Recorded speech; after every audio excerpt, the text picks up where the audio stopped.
Welcome to my Minecraft world. With the 1.20 snapshots coming left and right, I think it was about time to bring my 1.19 world to an end. So what better way to end it than to make it into an actual object? Now, I've always wanted to 3D print my world, and I just happened to get my first resin printer, a Saturn 8K, so everything lined up perfectly. Now, I started this project back in January for two reasons. One, it takes me a while to do these projects. Two, as of right now, no one knows when 1.20 is going to come out, so I gave myself as much time as possible to do this project.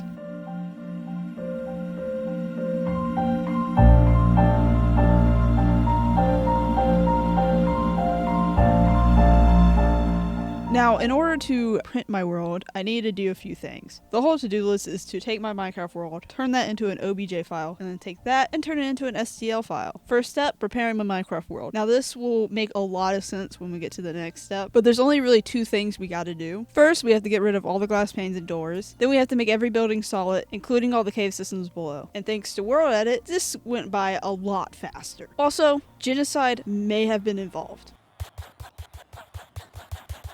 But with all that all done, it's now to turn this into an OBJ file. For that, we're going to use a software called Minaways. This software is going to let us select a part of your world, turn it into a model. From there, you can render it into an image or do what we're doing and turn it into a 3D model. Now, this is the step where all that prep work we did comes into play. See, if you import this model without prepping it, any block touching air will appear in the model. So sealing all those up makes my printer's job a lot easier. As for the glass panes and doors, all the half blocks you see, like glass panes, doors, fences, they'll appear as full blocks inside the model. Now it's time to turn that file into a printable file.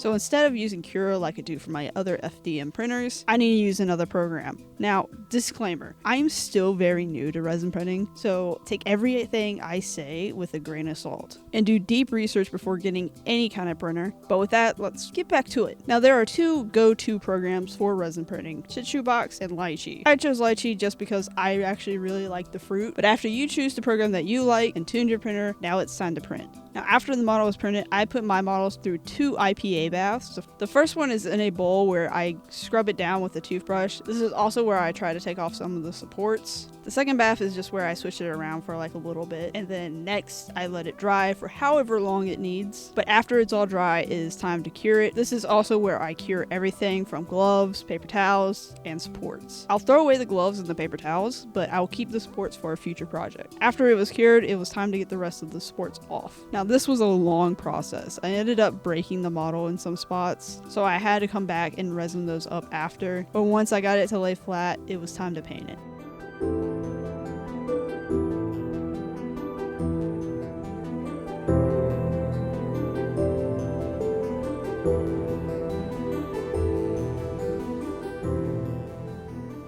Now, since I printed it in gray, I used that as my stone color. So next was to paint all the grass and trees. I did 2 coats with this Warhammer green paint, and then I used a medium flesh tone to resemble oak wood. Now, I have 4 buildings that use oak: my starter house, sheep farm, library/bar, and then my village breeder. Next, I use a black red for spruce, which would be my frog sanctuary, my restaurant, my zombie farm, lava farm, concrete storage, auto farm storage, whatever this thing is, sugarcane farm, and this building with a bunch of stuff in it. And then I use a shade called emerald to resemble copper. This is going to be for my auto smelter and my bee farm. And then I use a lighter green for my iron farm, which, by the way, has no zombie in it. It's just like 10 or 11 villagers that somehow makes iron. It's not a lot, but it's enough for me to get by. And then I use dark gray to resemble deep slate, which include my creeper farm, my wizard tower, and my storage building. For an honorable mention, the whole reason why I have a concrete storage was to pair it up with my sand and concrete duping farm, which, by the way, is my favorite farm. But now with everything painted, it was time to move on to the next step.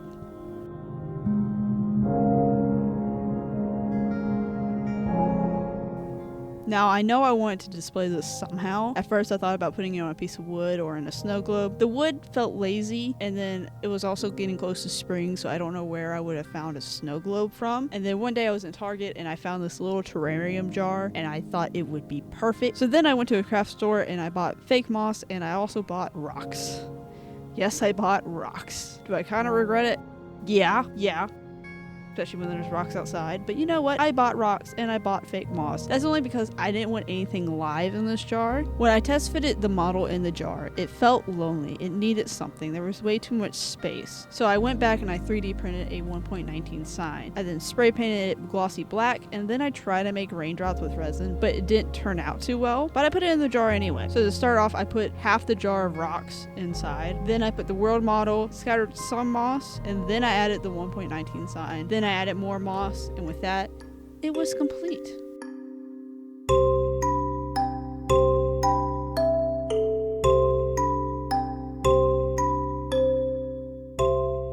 Thank you for watching, and I'll see you some point in the future. It might be months from now. It might be next year. Who knows? I'll be back eventually. See you later.